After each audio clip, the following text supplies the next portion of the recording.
ভাই এটা নিয়ে কিছু বল। কি নিয়ে? আরজি করের ঘটনা নিয়ে সবাই বলছে তো। সবাই যেমন বলছে, পুরো মিডিয়াও বলছে তো।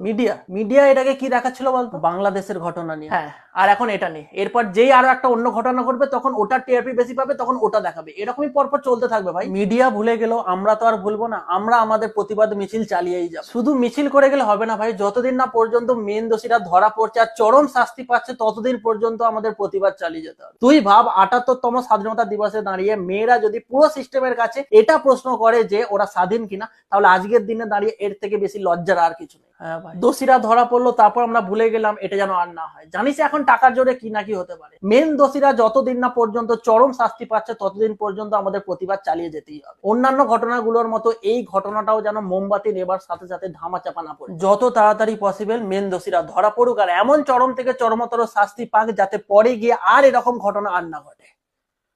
তবে গিয়ে আসল জাস্টিস।